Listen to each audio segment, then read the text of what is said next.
Assalamualaikum warahmatullahi wabarakatuh. Kami dari Hak Paten 2 akan mempresentasikan tentang hak paten terhadap obstacle skateboarding. Pertama-tama saya akan menjelaskan tentang hak kekayaan intelektual. Hak kekayaan intelektual yang disingkat HKI atau akronim dari HAKI adalah padanan kata yang biasa digunakan untuk Intellectual Property Rights atau disingkat IPR, yakni hak yang timbul bagi hasil olah pikir otak yang menghasilkan suatu produk atau proses yang berguna untuk manusia. Lebih mudahnya, HKI dapat diartikan sebagai hak untuk menikmati secara ekonomis dari hasil kreativitas intelektual pembuatnya. Selanjutnya saya akan menjelaskan tentang hak paten. Menurut Undang-Undang Paten Nomor 13 Tahun 2016, paten adalah hak eksklusif yang diberikan oleh negara kepada inventor atas hasil invensinya di bidang teknologi untuk jangka waktu tertentu, melaksanakan sendiri invensi tersebut atau memberikan persetujuan kepada pihak lain untuk melaksanakannya. Sedangkan arti sederhananya adalah yaitu setiap invensi berupa produk atau alat yang baru dan mempunyai nilai kegunaan praktis disebabkan karena bentuk konfigurasi, konstruksi, atau komponennya dapat memperoleh perlindungan hukum dalam bentuk paten sederhana. Selanjutnya, saya akan menjelaskan tentang beberapa hal yang bisa membuat hak paten itu tidak diberikan. Pertama, proses atas produk yang pengumuman dan penggunaan atau pelaksanaannya bertentangan dengan peraturan perundang-undangan yang berlaku seperti moralitas agama, ketertiban umum, atau kesusilaan. Yang kedua, metode pemeriksaan, perawatan, pengobatan, dan pembedahan yang diterapkan terhadap manusia atau hewan. Yang ketiga, teori dan metode di bidang ilmu pengetahuan dan matematika. Yang keempat, semua makhluk hidup kecuali jasad renik, dan masih banyak lain lagi.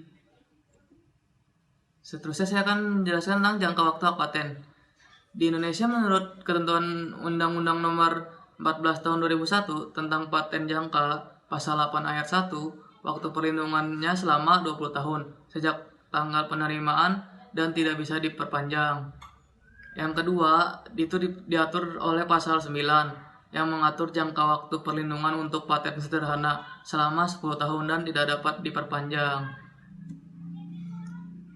Selanjutnya saya akan menjelaskan tentang pengertian skateboard. Skateboard adalah sebuah papan yang memiliki roda yang digunakan untuk aktivitas meluncur. Papan ini mempunyai tenaga yang dipacu dengan mendorong satu kaki di bawah sedangkan satu kaki lainnya berada di atas papan. Bisa juga sang pengguna berdiri di atas papan sementara papan itu meluncur ke bawah pada sebuah turunan yang curam dan berdiri di atasnya, dan dengan ini menggunakan gaya gravitasi sebagai pemacu. Saya juga akan menjelaskan tentang obstacle atau rintangan. Dalam permainan skateboard tidak lepas dari peran alat bantu sebagai rintangan yang harus dihadapi. Pada bagian ini akan diulas mengenai alat. Pada olahraga skateboard terdapat beberapa bentuk rintangan atau obstacle. Rintangan ini menjadi sebuah kebutuhan para pemain skateboard karena dengan rintangan ini dapat lebih menguji adrenalin pada pemain skateboard. Dan selanjutnya akan dijelaskan pada teman saya yang bernama Eka. Selanjutnya, nama saya Eka Saputra. Di sini saya akan menjelaskan beberapa obstacle dalam skateboarding.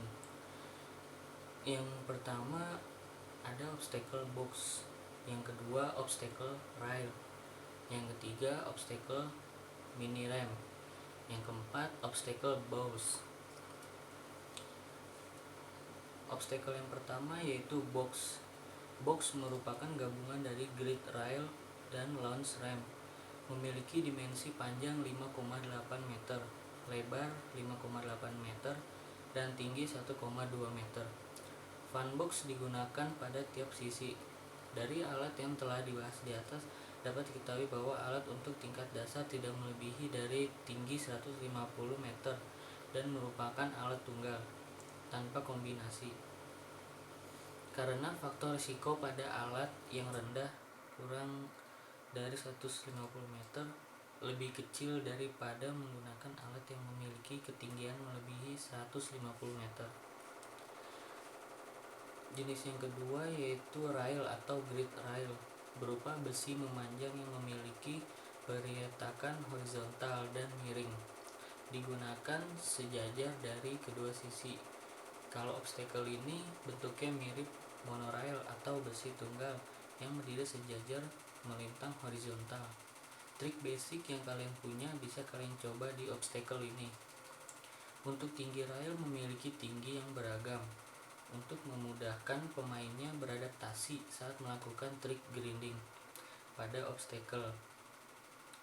Pada obstacle ini kalian bisa melakukan trik seperti grind atau slide. Kuncinya pada obstacle ini adalah keseimbangan badan. Trik yang biasanya diaplikasikan ke obstacle ini yakni trik BS atau board slide. Bisa juga untuk next level triknya yakni BS nose grind atau VS lip slide. Selanjutnya ada obstacle mini ramp.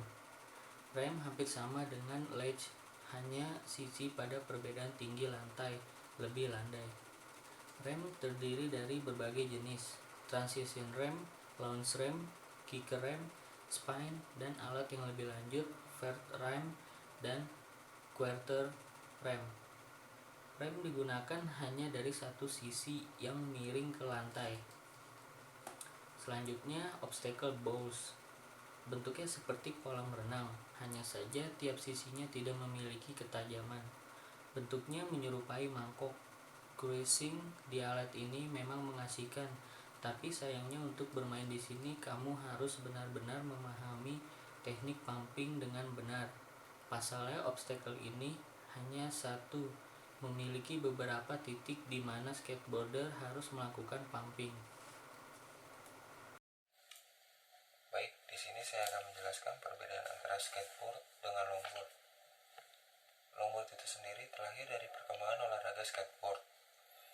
Perbedaan yang sangat jelas terlihat dari keduanya. Yang pertama dari bentuk papan.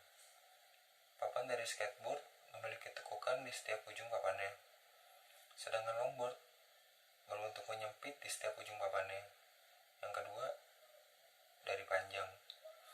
Panjang dari skateboard 72 cm, sedangkan longboard 144 cm. Yang ketiga, dari ban. Ban dari skateboard lebih kecil dibanding dengan longboard, karena longboard mengedepankan kenyamanan dalam berseluncur lebih lama. Untuk pembuatan desain produk, yang pertama siapkan bahan-bahannya, yaitu besi panjang kotak yang nanti berfungsi sebagai badan utama rel. Yang kedua, besi sedang dengan ukuran yang berbeda, masing-masing 2 buah, dan plat besi sebagai nanti kaki rel. Lalu untuk proses pembuatan, potong besi utama yang nanti digunakan sebagai badan rel, dan potong besi sedang yang ukurannya berbeda, masing-masing 2 bagian. Lalu beri lubang yang nanti digunakan sebagai pengunci pada bautnya. Sambungkan 2 besi dengan ukuran berbeda yang telah dipotong sebelumnya. Lalu las pada bagian bawah besi dengan menggunakan plat besi yang nanti berfungsi sebagai kaki rel.